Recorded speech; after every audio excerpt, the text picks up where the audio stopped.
Hello, students. Presently, we are discussing the last topic under concept of diseases, and that topic is modes of intervention. We have seen in all there are five modes of intervention in which various measures are used for halting or for interrupting the progress of disease. And we have already discussed the four modes, and the last one which we discussed last time was disability limitation. And with the help of this mode, we can protect any organ or any part of our body from becoming completely disabled. So we can limit its disability and we can get function out of it. So that was your disability limitation, and then we switched our discussion to last major mode of intervention, that is rehabilitation.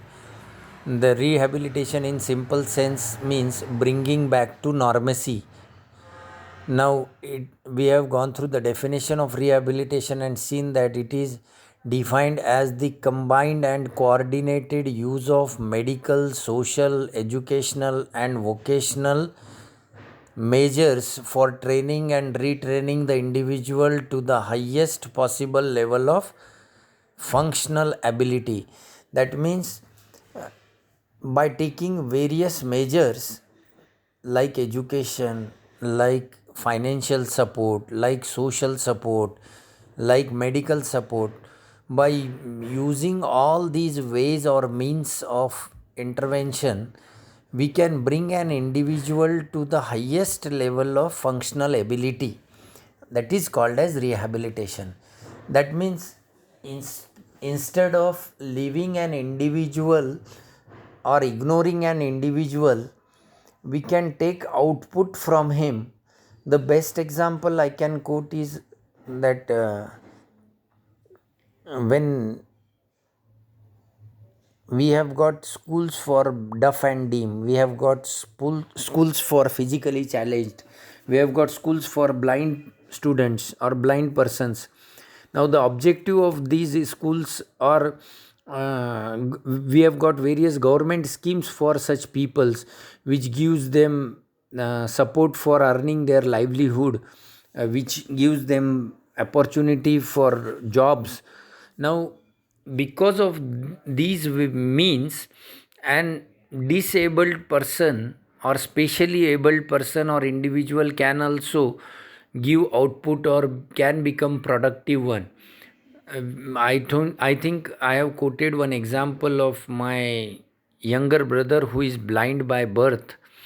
Now he is educated in blind schools up to 10th class, and then 11th 12th onwards he has gone to college, that is in normal college, but he used to study through audio cassettes which I used to prepare from his books, and he used to listen, and he graduated in arts.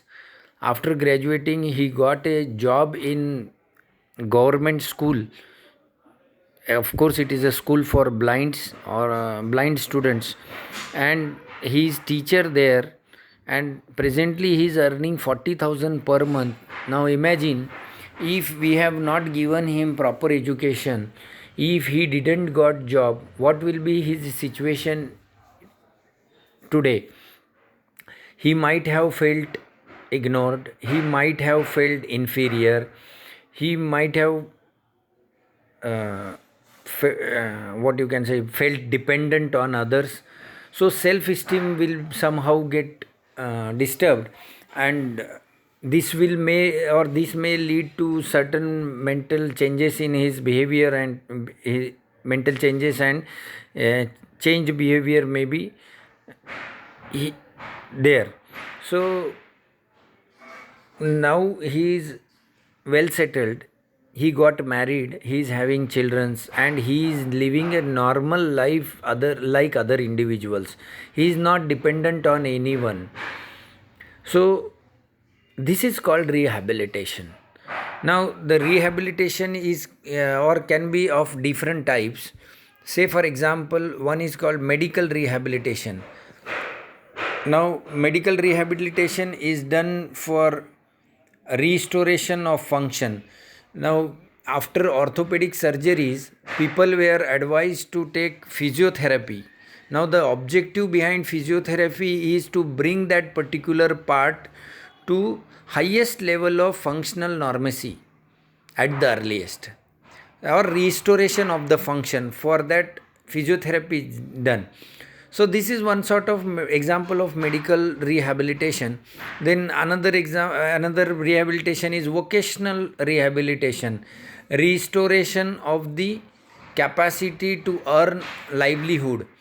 Now, vocational rehabilitation means government has come up, or any government whose prime objective is welfare of the people comes out with many schemes for specially challenged peoples, or for poor peoples. They help, they give financial aid, and or some instruments or some materials which they require and according to their skills, so that they can earn their livelihood. Now, you might be knowing Mahatma Phule Vikas Mahamandal, or various Mahamandals are there which are established by government for helping the underprivileged peoples, so that vocational rehabilitation can be achieved.